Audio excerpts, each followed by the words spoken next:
नमस्कार प्रिय विद्यार्थियों, मैं डॉक्टर प्रकाश चंद मीना, सहआचार्य राजनीति विज्ञान, राजकीय महाविद्यालय राजगढ़ डोलर से हूँ। MA final political science paper 5 का टॉपिक राजनीतिक सामाजिकरण पॉलिटिकल सोशलाइजेशन पर आज हम चर्चा करेंगे। सबसे पहले तो मैं कल्चर की बात करूँगा, संस्कृति की बात करूँगा। संस्कृति का हस्तांतरण पीढ़ी दर पीढ़ी होता है।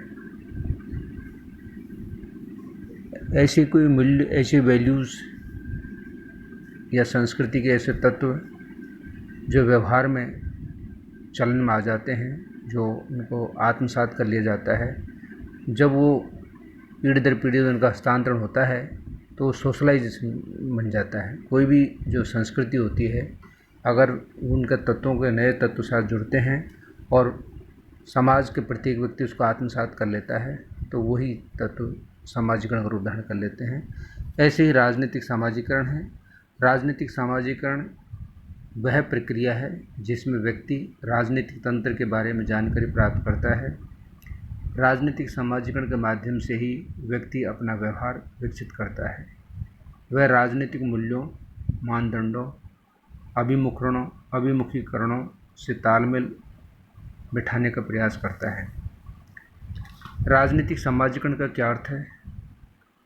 अगर हम अर्थ की बात करें, सामाजिकरण का अभिप्राय उस प्रक्रिया से है जिसके द्वारा एक समाज के लोग अपने मूल्यों, विश्वासों, आदर्शों तथा अपनी संस्कृति के लक्ष्यों के बारे में सीखते हैं।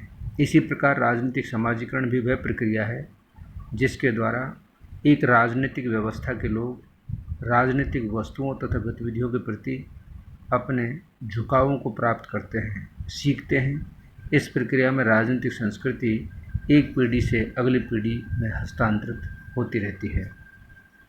राजनीतिक सामाजिकरण को अनेक विद्वानों ने परिभाषित किया है।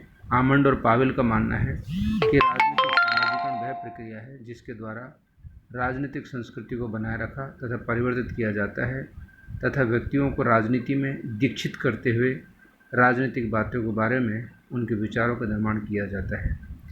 इसी तरह से डेव डिस्टन ने राजनीतिक सामाजिकरण को परिभाषित करते हुए कहा है कि राजनीतिक सामाजिकरण से अभिप्राय उन विकासवादी प्रक्रियाओं से है जिनके द्वारा व्यक्ति राजनीतिक झुकावों तथा व्यवहारों स्वरूपों को ग्रहण करते हैं। और भी बहुत सारे विद्वान हैं जिन्होंने राजनीतिक सामाजिकरण को अलग अलग तरीके से परिभाषित करने का प्रयास किया है। राजनीतिक सामाजिकरण राजनीतिक व्यवस्था को जोड़ने की बात करती है। समाज में सांस्कृतिक, आर्थिक, राजनीतिक क्रियाओं का अनुभव जिससे व्यक्तित्व का विकास होता हो तथा नागरिकों को राजनीतिक शिक्षा उपलब्ध कराई जाती हो, ऐसी स्थिति को ही सामाजिकरण के रूप में ग्रहण किया जाता है। राजनीतिक सामाजिकरण की बहुत सारी विशेषताएं हैं। उन विशेषताओं में नंबर 1, निरंतर प्रक्रिया। राजनीतिक सामाजिकरण जीवन भर और निरंतर चलने वाली प्रक्रिया है। व्यक्ति जन्म से मृत्यु तक कुछ न कुछ सीखता रहता है।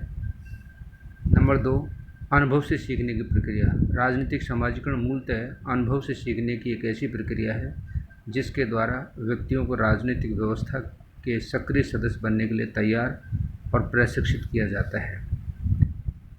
अगली विशेषता है राजनीतिक जीवन से संबंधित। राजनीतिक सामाजिकरण में राजनीतिक जीवन से संबंधित अध्ययन सम्मिलित किया जाता है। समूह के व्यवहार से संबंधित प्रक्रिया। सामाजिकरण की प्रक्रिया का संबंध व्यक्ति के व्यवहार तक ही सीमित नहीं है, बल्कि उन समूहों के व्यवहारों से भी है जिनका संबंध व्यक्ति से होता है। राजनीतिक संस्कृति को जोड़ने वाली प्रक्रिया। राजनीतिक सामाजिकरण प्रक्रिया व्यक्ति को राजनीतिक संस्कृति से जोड़ती है। इसके माध्यम से एक व्यक्ति राजनीतिक संस्कृति को ग्रहण करता है। राजनीतिक संस्कृति के मूल्यों तथा विश्वासों को इस प्रक्रिया के द्वारा एक पीढ़ी से अगली पीढ़ी तक ले जाया जाता है। राजनीतिक सामाजिकरण की प्रक्रिया। राजनीतिक सामाजिकरण में 3 प्रक्रिया राजनीतिक संस्कृति को बनाए रखने का कार्य करती है, राजनीतिक संस्कृति को बदलने का कार्य करती है और राजनीतिक संस्कृति को उत्पन्न करने का कार्य करती है। राजनीतिक सहभागिता। राजनीतिक सामाजिकरण राजनीतिक सहभागिता के लिए व्यक्ति को आवश्यक ज्ञान तथा प्रेरणा प्रदान करती है। राजनीतिक रूप से सामाजिकृत व्यक्ति ही राजनीतिक व्यवस्था में विभिन्न भूमिकाएं निभाने के लिए आगे आता है। इसी तरह से राजनीतिक विश्वासों का अंतरीकरण, राजनीतिक समाजीकरण राजनीतिक मूल्यों और विश्वासों में आस्था रखते हुए उन्हें अपने मन में बैठाने का प्रयास करता है। इस प्रकार स्पष्ट है कि राजनीतिक समाजीकरण की प्रक्रिया व्यापक है। इसमें भी सभी प्रक्रियाएं सम्मिलित होती हैं जिनका राजनीतिक प्रशिक्षण से गहरा संबंध होता है।